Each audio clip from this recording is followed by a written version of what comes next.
À la fin du premier épisode, nous nous étions quittés à Saint-Joriot, au bord du lac d'Annecy, à l'hôtel Les Tilleuls, chez Gilles Nully, le restaurateur hôtelier, site-cariste, et la météo n'était pas vraiment de notre côté.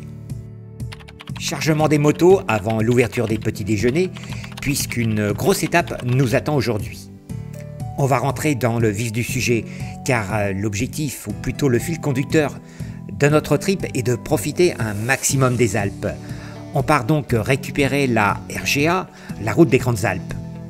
Avant le départ de la maison, j'avais programmé un roadbook de 420 km et 24 cols pour rejoindre notre destination barcelonnette. Ce qui est beaucoup trop. 250 km en mon sens est la bonne jauge pour en profiter pleinement. En plus, j'ai appris hier que le Galibier, juste réouvert, venait à nouveau de fermer en raison des fortes chutes de neige. J'ai donc reprogrammé un nouvel itinéraire en catastrophe hier soir dans la chambre d'hôtel. Mais c'était sans compter avec la conjoncture post-Covid et les éléments qui se ligueront contre nous. En fait, nous ferons 515 km l'itinéraire violet qui défile contre les 424 km initialement prévus en rouge sur la carte. Ah, Beaufort! Allez, une petite pause et 1 kilo de fromage dans les sacoches. Nous ne croisons pas grand monde. C'est vrai qu'il y a très peu de temps que nous sommes sortis du confinement. Ça fait tristouner ces terrasses, qui sont en principe pleines de bikers. Au fait, il ne t'aura pas échappé que je ne me suis toujours pas rendu compte que cette saloperie de stabilisateur de caméra était toujours désactivée. Nous arrivons au Cormet de Roseland et on va bientôt quitter le Beaufortin. On ne traîne pas, d'abord il ne fait pas très chaud. Et après les photos d'usage, c'est reparti direction Bourg-Saint-Maurice où on prendra quand même le temps de s'arrêter prendre un petit café et en profiter pour faire le plein des motos.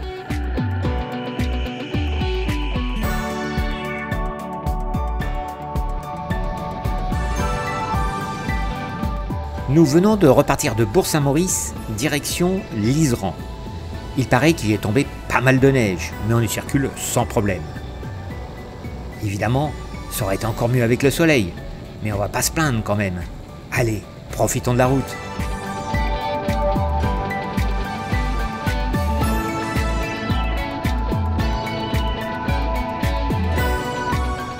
Nous nous sommes pris quelques libertés avec l'itinéraire de la route des Grandes Alpes. Car comme tu le sais certainement, le point départ de la RGA dans le sens nord-sud est Thonon-les-Bains. Je te rappelle la date d'aujourd'hui, 14 juin. Nous sommes juste en période de post-déconfinement avec le cafouillage du classement des départements qui passaient du vert à l'orange. On allait pouvoir partir ou pas. Bref, dès que j'ai su que les Tilleuls à Saint-Joriot pouvaient ouvrir, on n'a pas hésité 2 secondes et on a réservé. Et puisque on apprécie particulièrement la région d'Annecy, why not?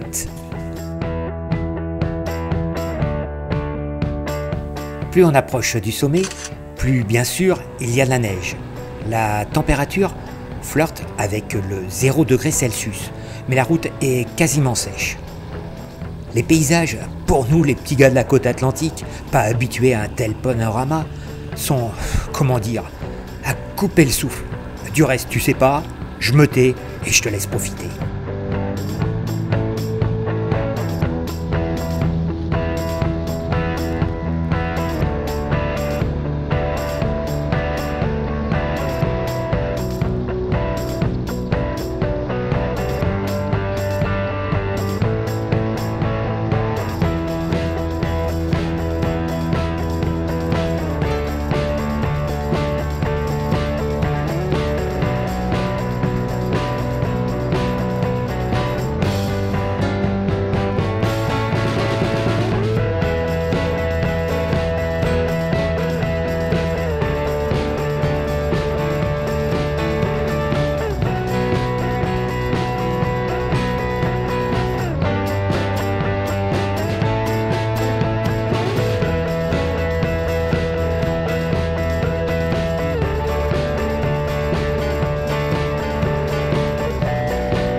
pour se filmer et se prendre en photo devant les panneaux, c'est toujours un petit peu compliqué. Hein. Bon, évidemment, il y aurait du soleil, ce serait de toute beauté.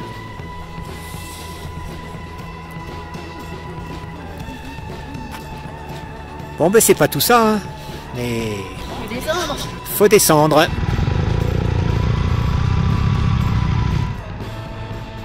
Nous sommes à quelque chose près dans le timing, et cette descente va s'avérer encore plus hallucinante. Et d'un commun accord, on arrête de communiquer via l'intercom et on s'en met plein les mirettes.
On passera Bonneval-sur-Arc, le col de la Madeleine, et à Lens-le-Villard, nous quittons la D902 pour tourner à gauche, afin de récupérer la D1006 direction l'Italie, via le col du Mont-Cenis.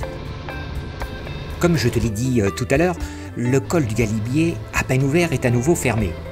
Il m'a fallu donc reprogrammer un nouvel itinéraire pour rejoindre Briançon et la suite de notre road trip. J'utilise le logiciel Basecamp de Garmin pour programmer nos itinéraires. Et puisque nous voyageons avec un petit PC portable dans les sacoches, hier soir, après les fameux sucres Boum Boum de notre ami restaurateur hôtelier sicariste Gilles Nully, j'ai donc modifié l'itinéraire initialement prévu et transféré le tout dans nos GPS. Le détour est assez simple. Après le col du Mont-Cenis et Susa en Italie, on reprend cap plein ouest pour emprunter le col de Montgenèvre et récupérer ainsi Briançon et notre road trip initial. Alors que le beau temps revient et que je me projette devant un plat de spaghettis à une terrasse d'un petit bistrot italien, ça va être la déconvenue. Je le crois pas, frontière fermée, obligé de faire demi-tour. J'ai du mal à comprendre parce que pour moi, ça ouvrait le 3 juin. Bon, on a perdu assez de temps comme ça, on retourne à Lens-le-Villard, puis direction Saint-Jean-de-Maurienne, le col de la Croix de Fer et le col du Glandon, pour rejoindre ensuite Briançon par le col du Lautary. Enfin ça, c'était si les éléments ne s'étaient pas liés contre nous. Éboulement sur la route et retard indéterminé. Nous resterons bloqués près de 2 heures. Ce qui nous aura au moins permis de discuter avec Philippe, abonné de la chaîne et bloqué comme nous, que je salue au passage. Dès le feu vert donné par l'expert mandaté sur place, les gendarmes autorisent la reprise de la circulation et partent à vive allure direction Briançon, gyrophare allumé et sirène si nécessaire, avec la voiture de l'expert juste derrière eux et nous en 3e position. Inutile de te dire que nous n'avons pas mis longtemps pour rejoindre Briançon. Nous continuerons sans eux jusqu'à Barcelonnette, non pas par le col d'Izoard et le col de Vars, initialement prévu, mais par Embrun et le lac de Serponçon, et nous arriverons avec presque 1h30 de retard après la fermeture du camping Le Fontarache où nous avons loué un mobil-home. Merci encore au patron de ce camping de nous avoir accueillis avec autant de prévenance malgré ce retard important. Une bonne nuit de sommeil et on se lève avec une petite fraîcheur, le soleil et avec une vue magnifique sur les sommets enneigés. C'est pas tout ça, mais il faut quand même qu'on aille faire quelques courses à Barcelonnette qui est tout proche. La dernière fois que nous y sommes passés, c'était en 2014. Ah, ça date un peu.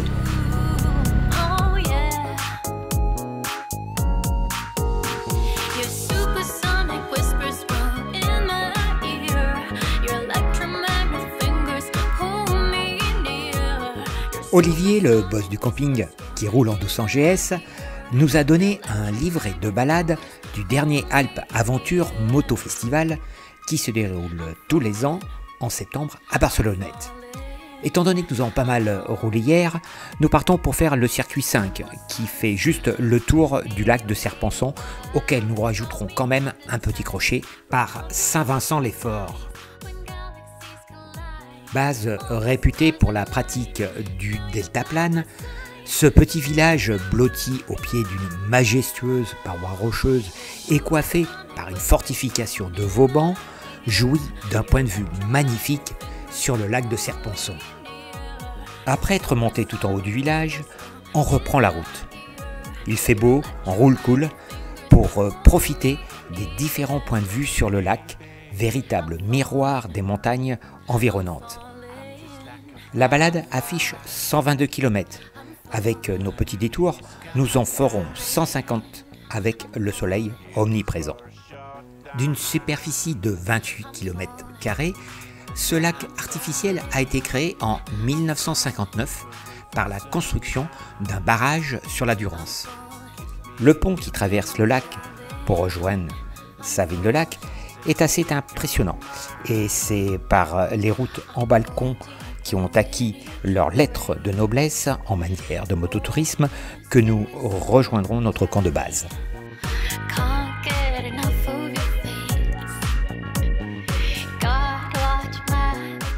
Dans le prochain épisode, nous profiterons de notre séjour dans la vallée du Bail pour nous faire une orgie de cols. Pas forcément dans l'ordre, mais au programme. Le col de la Bonnette, bien sûr. Le col de la Couillole, à ne pas confondre avec le col de Caillol. Le col des Champs, le col d'Alos. Le col de l'Arche, le col d'Isola. l'Isoar, le Galibier. Que du bon. En attendant les amis, ride safe. Et pour être sûr de ne pas rater cet épisode, pense à t'abonner.